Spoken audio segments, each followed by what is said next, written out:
7 Days to Die can be a hard game for beginners, I know because I once was one, and if I were a beginner today, these 10 tips would be very helpful. If you enjoyed today's video or learned something new, then be sure to drop a like and I'll send you the secret 11th tip I wish I knew. This first one is how to get a lot of construction materials early on. Crafting cobblestone in your inventory is annoying and smelting cement is a serious pain, and gathering wood is a really slow time before you get yourself some good tools. But if you watch out for these 3 blocks in your looting travels, you'll be swimming in base building materials in no time. First, we have these blue blocks. You can use a shovel on these to get 35 cobblestone. You'll find a few in almost every location in the game, so gathering a lot is very easy and will save you time on having to gather stone and clay and craft cobblestone. Also, if you happen to have clicked on this video looking for how to get clay, it's very simple.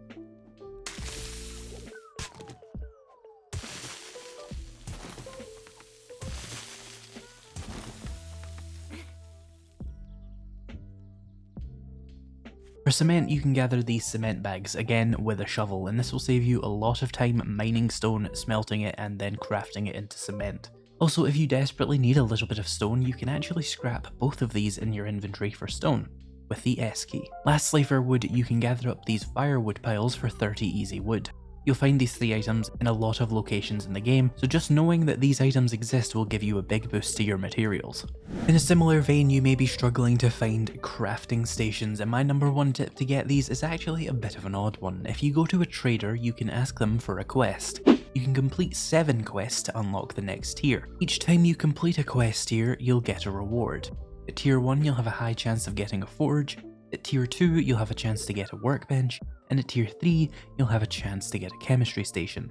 This is generally how I end up getting my first workbench and chemistry station, unless something much better comes along in the quest rewards. Keep in mind that you can complete all 5 quest tiers 5 times per game because there are 5 unique traders, and progress is shared between duplicate traders. Another option is to buy them from those traders. It's less common, but it's a good way to get a few of the crafting stations if you visit the trader every reset, which happens every 3 days. If you're lucky, you can easily get yourself chemistry stations, cement mixers, workbenches, and forges. And they're all relatively cheap, with the most expensive one being the chemistry station, which costs about 15,000 jukes. But what if you don't have any money? Well, that's where number 3 comes in.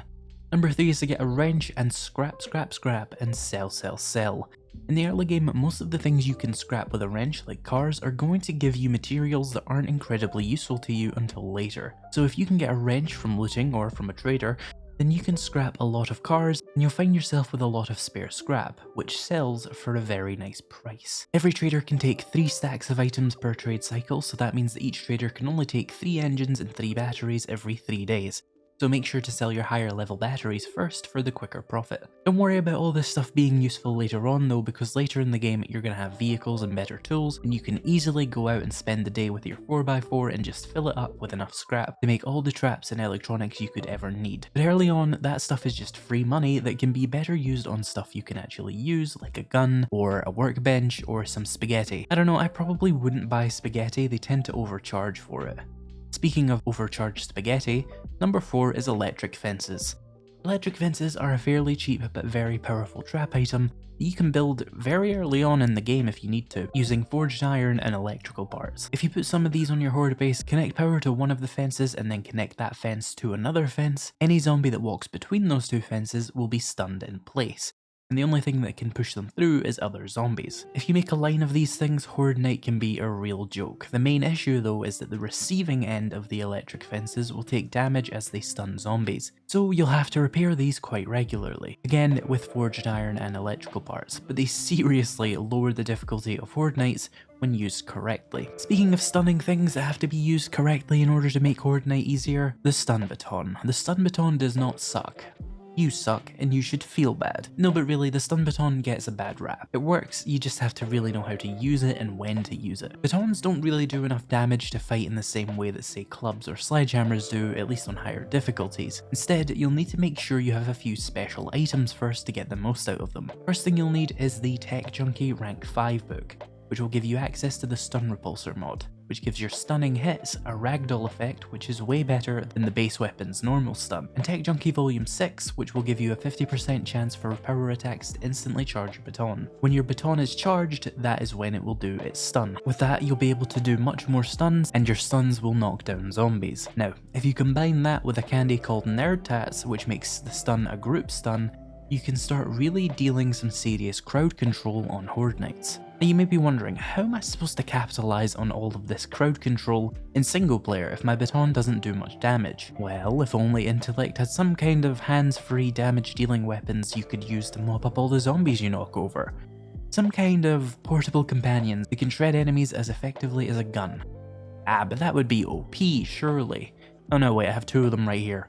That's right, if you pair your stun baton with the robotic turrets, you can wreak havoc on any location in the game. Do be warned though that robotic turrets do have a tendency to set off demolition explosions, so maybe pick them up or work around that with your base design at that point, but inside POIs this combo shreds just as effectively as any other build in the game. So there, stop slandering stun batons. Okay, honestly they do kinda suck without other players and turrets, but at least now you know how to use them properly and can stop saying they're completely useless. Number 6 is vaguely related to this as the topic is horde bases, and the tip is very simple. Build your horde base elevated. It makes zombies run up your main attack point and not attack the walls. That's all. It's important. Moving on. Number 7. Don't double dip. One of the most questionable pieces of advice that so-called experienced players like to give new players is to take a quest, go to the quest location, clear the location without starting the quest, and then when you're done, start the quest to respawn everything so you can get twice as much loot and scrap. In my opinion, this is a massive waste of your time, and we should probably stop giving new players this tip. Above all else in this game, you should be rushing your quests as fast as possible. The reward itself will be considerably better than anything you're going to find inside the building itself. Taking this time to double loot buildings is just slowing down your overall quest tier progression so that you can get twice as many 9mm bullets and radiators. It's not worth it. Get in, get out, and get paid, and then move on to the next job. I would not recommend double dipping locations until much later on in the game, where the loot is actually going to give you something useful. Or if you need something very specific, for example if you know you need books, then double dipping a bookstore isn't a bad idea. But doing every house and shop like that is a complete waste of your time unless you need something very specific. Speaking of things that waste your time, number 8 is farming. Farming isn't worth doing unless you have a few points dropped into your living off the land perk, because before that your farm is not going to yield enough crops to even actually replace the crops you planted.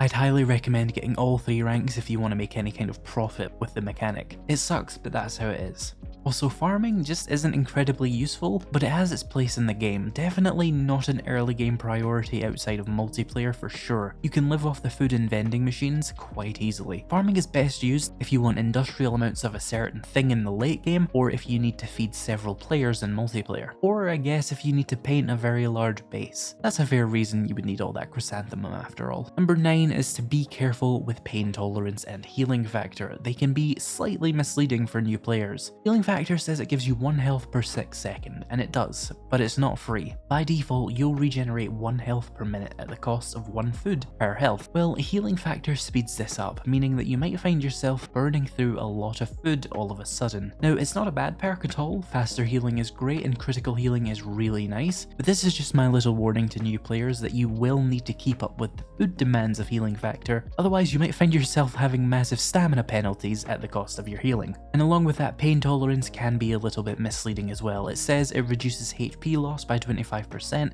and when I started playing and when a lot of other people started playing, they assumed it would just work like armor.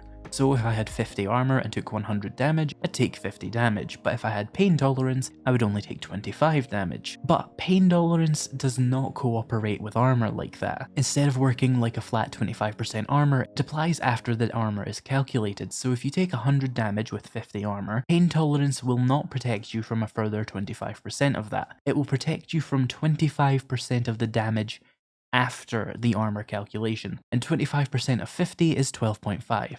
So pain tolerance would save you 13 health and not 25 like the perk may have misled some of us to believe all those years ago. Again, pain tolerance is a solid perk. The stun immunity will also block concussions, which is really useful, and the damage resistance given by the perk is universal, so even if someone has full armor piercing rounds, you'll still resist 25% of that damage regardless. So just be careful with those perks, they might not be doing what you thought they were. This last tip is just a reward for watching the whole video. Number 10 is exploding crossbow bolts. This is not a meme, they're the best weapon in the game, genuinely. In the late game, get some electric fences, get a compound bow, and a bunch of these bolts, which you can craft with steel arrowheads, scrap polymer, gunpowder, and duct tape by reading Volume 2, the Archery Skill Book, and you will wipe any horde that comes to your base. They do insane amounts of damage without doing a whole lot of block damage, and they scale with your archery perk, meaning you don't have to go into Demolitions Expert in Perception for this, and they mop up the horde much more efficiently than anything else I've ever played with. The only thing that can even close to compete with it in my opinion would be pipe bombs, which are extremely resource efficient for the damage they do, but they are slightly harder to use than the bolts. And yes, you do want to use the crossbow bolts, because they do a lot more damage than the explosive arrows at a very similar cost. Seriously, if you're on multiplayer on a very high game stage, just give your local agility player a few stacks of these and stand next to them, and then you can just wait out the horde night. You'll get like 10 levels of XP and nobody will have to spend any bullets or medical items or even resources to repair the base. The agility player will simply kill everything. They're insanely good and are a solid oh shit weapon for when things go a bit wrong on horde night. Think of them as a much safer version of the rocket launcher. So that was 10 tips I wish I knew when I started playing 7 Days to Die. Did you learn anything new? Any tips for new players? Let me know down in the comments. If you missed the first video in this series, you can check it out here. Thank you to my channel members and patrons for making this video possible, and thank you so much for watching, and I'll see you in the next video. Happy New Year!